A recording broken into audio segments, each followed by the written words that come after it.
हमारी ओम नमः शिवाय एक समिति चलती है, जिसमें जो बाहर से जो भक्त आते हैं या जो शहर में भी रहते हैं, हम उन्हें ओम नमः शिवाय लिखने के लिए प्रेरित करते हैं। अगर हमारी बातों से अगर कोई लोग सुन रहे हैं, तो वो भी अगर ओम नमः शिवाय लिखने के इच्छुक हैं तो वो हमसे संपर्क कर सकते हैं।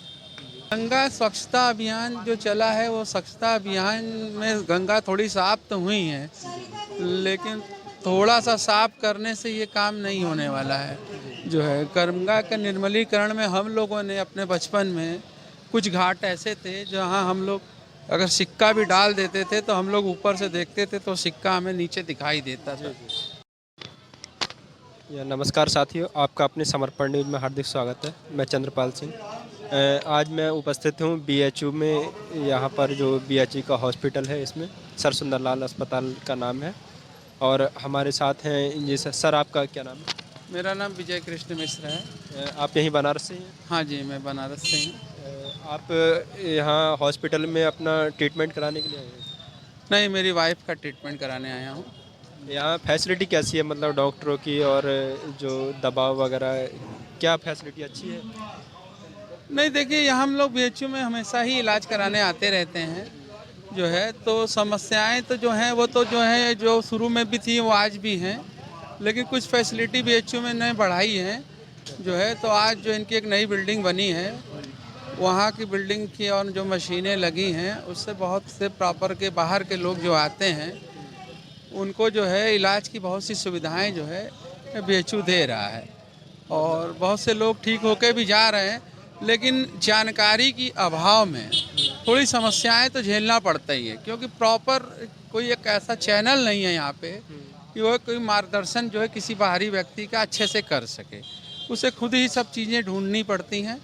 हाँ, उसको ढूंढ के उस सारी चीज़ों को करना पड़ता है, जो है जिसकी वजह से वो लोग थोड़ा सा समय उनका जो है लगता है और थोड़ा लोग वो डिस्टर्ब भी होते हैं, लेकिन इलाज में ऐसा नहीं है। इलाज यहाँ पे ठीक होता है। मतलब इलाज ठीक होता है, जो यहाँ की लोगों की सपोर्ट के तौर पे मतलब कुछ सुविधाएं कम है। हाँ, सुविधाएं का मतलब ये है कि एक ऐसा होना चाहिए, एक नेटवर्क की जो है कोई बाहर से आया है अगर कोई चीज़ वो समझना चाहता है तो प्रॉपर उसको सारी चीज़ों की जानकारी एक जगह मिले, जिससे वो हर जगह भटकना न पड़े।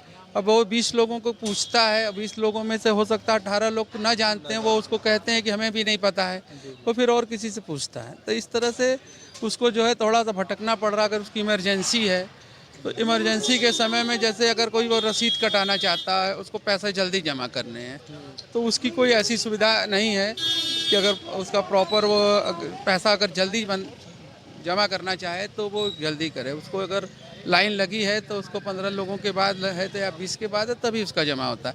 लेकिन एक इमरजेंसी एक व्यवस्था ऐसी होनी चाहिए जिससे जांच पे भी जो डॉक्टर है उस पर ऐसा कुछ लिखें जिससे उनको रसीद में या जांच में कुछ प्रेफरेंस मिले, जिससे कुछ मरीजों की हो सकता है जान बच जाए। जो एक ये मेरा सोच है। जैसे यहाँ पे देखा गया है कुछ मरीजों का कि जांच वगैरह यहाँ पे उनकी नहीं हो पाती है, बाहर से जांच मतलब लिखते हैं डॉक्टर, और बाहर की जो फीस होती है यहाँ से कई गुना ज़्यादा होती है। तो आप उस पर क्या कहना चाहेंगे कि मतलब थोड़ा जो बाहर से डॉक्टर लिख भी रहे हैं तो उनकी जो फीस की मतलब जो जांच की फीस है वो कुछ कम हो, इस पर क्या बोलेंगे? नहीं, देखिए बाहर की फ़ीस के लिए तो कम होनी ही चाहिए। बाहर जो भी प्राइवेट है, एक तो सरकार का जो है ये मेडिकल डिपार्टमेंट्स है, उसको एक तय करना चाहिए कि किसी भी चीज़ की अगर फ़ीस है तो उसका एक परसेंटेज तय हो। ये नहीं हो कि भाई हम बीएचयू में जांच 400 की कर रहे हैं, हम बाहर जा कर के उसी चीज़ों का 2000 दे रहे हैं। अरे भाई ठीक है, 50% का रेशियो अगर यहाँ 400 की है तो वहाँ 800 की होनी चाहिए।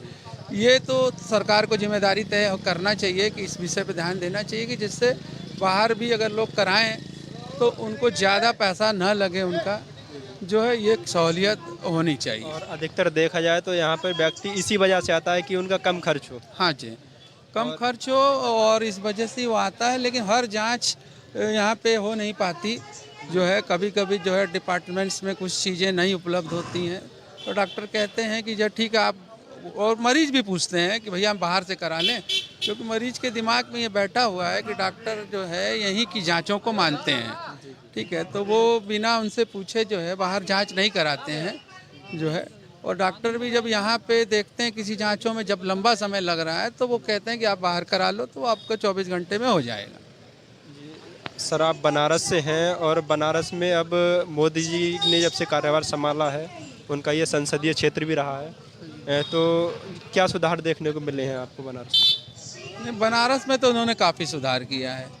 जो है मेडिकल फील्ड में ही देखा जाए तो मेडिकल में भी उन्होंने काफ़ी जो है काम कराया है। यहाँ पे उन्होंने कई हॉस्पिटल दिए हैं। महामना हॉस्पिटल कैंसर का है, जिसके लिए लोग पहले बॉम्बे जाते थे, अब उनको बॉम्बे जाने की ज़रूरत नहीं पड़ती, इलाज उनका आसपास के लोगों का यहीं हो जाता है। और भी उन्होंने कई चीज़ें दी हैं। विश्वनाथ कॉरिडोर को उन्होंने भव्य रूप दिया। आज भी वो निरंतर कुछ न कुछ आगे बढ़ रहा है, जो है काम हो रहा है। लोगों को यहाँ काफ़ी रोजगार मिल रहा है जो है। और उनका प्रयास है कि एक बनारस को एक हम स्मार्ट सिटी के रूप में जो है एक बड़े शहरों के रूप में स्थापित करें, जिसमें उनका प्रयास निरंतर लगा हुआ है। ये हम लोग को भी प्रयास करना चाहिए कि हम लोग भी उनके कार्य में अपना सहयोग प्रदान करें। जो गंगा स्वच्छता अभियान चलाया था, उसमें आपको गंगा जी में कुछ सफाई देखने को मिली है? गंगा स्वच्छता अभियान जो चला है, वो स्वच्छता अभियान में गंगा थोड़ी साफ तो हुई है, लेकिन थोड़ा सा साफ करने से ये काम नहीं होने वाला है। जो है गंगा का निर्मलीकरण में हम लोगों ने अपने बचपन में कुछ घाट ऐसे थे जहाँ हम लोग अगर सिक्का भी डाल देते थे तो हम लोग ऊपर से देखते थे तो सिक्का हमें नीचे दिखाई देता था। वो चीज़ तो अभी नहीं है, लेकिन बनस्पत जो 5-10 साल पहले उनके कार्यकाल के पहले जो गंगा बहुत मैली हो गई थी, उसमें सुधार है। मतलब कुछ जो पिन्नी वगैरह जो बहती हैं उसमें वो अब देखने को नहीं मिलती? नहीं मिलता है, वो नहीं मिलती। बहुत सी चीज़ों को गंगा में प्रवाहित करने से रोका गया है, लेकिन शुद्ध निर्मलीकरण कहा जाए तो वो अभी पूरी तरह से नहीं है। लेकिन पिछले 10 साल में की जो स्थिति थी, उससे आज जो है स्थिति अच्छी है। और देखा जाए तो यहाँ पे कुछ यात्रियों का भी आवागमन बढ़ा है? बहुत ज़्यादा। यहाँ पे करीब 50,000 से 1 लाख यात्री रोज उतर रहे हैं। और आप पहले से यहाँ पे हैं, तो पहले कितने लोग मतलब रेगुलर आ जाते होंगे एक दिन में? पहले यहाँ से 10 से 15,000 लोग आते थे। अब आज जो है 50,000 से 1 लाख 2-2 लाख तक लोग एक दिन में उतर रहे हैं। यहाँ होटलों में जगह नहीं है, और कम से कम मोदी जी के आने के बाद कम से कम बनारस में मेरे अंदाज से हजारों होटल खुले हैं।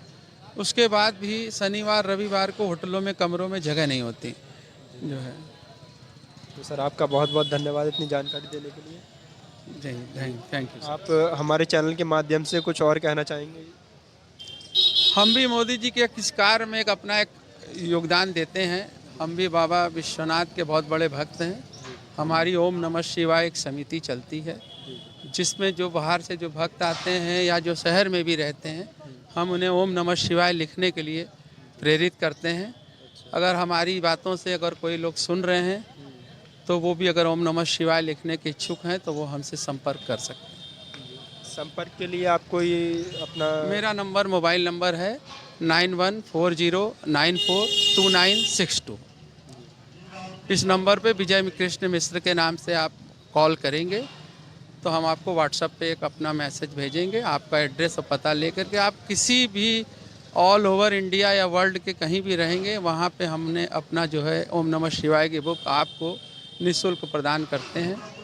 आप स्वेच्छा से कोई सहयोग राशि समिति में करना चाहें तो कर सकते हैं, नहीं तो हमारी सारी व्यवस्थाएं निःशुल्क हैं। जैसे जो बुक उपलब्ध कराएंगे वो लोगों के ज्ञानवर्धन के लिए होगी? ज्ञानवर्धन नहीं, वो ओम नमः शिवाय लिखने के लिए, शिव के प्रति प्रेम को दर्शाने के लिए हम लोग ओम नमः शिवाय लिखते हैं। जैसे लोग राम राम लिखते हैं, वैसे ही हमने बाबा विश्वनाथ की नगरी में एक ओम नमः शिवाय बैंक का स्थापना किया है, जो हमारा निरंतर 15 साल से चल रहा है।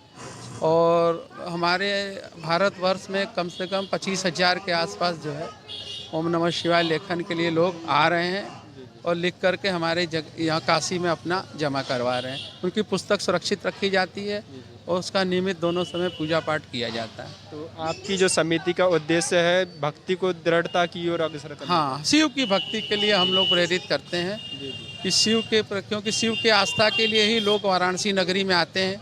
गंगा और शिव से जो है जो नाता है, तो हम चाहते हैं शिव की भक्ति अगर यहाँ से वहाँ बाहर भी जाएं, अपने घर भी जाएं, तो वो निरंतर काशी से जुड़े रहें। इसलिए हम लोग प्रेरित करते हैं कि आप हमारे ओम नमः शिवाय लिखें और काशी में अपना स्थान जो है हमेशा के लिए बनाए रखें। धन्यवाद। जो भी शिव भक्त हैं, अभी सर ने अपना कॉन्टैक्ट नंबर दिया, इनसे संपर्क कर सकते हैं। सर का बहुत बहुत धन्यवाद समय देने के लिए। Thank you sir, thank you. Okay, ओम नमः शिवाय। ओम नमः शिवाय। जी सर।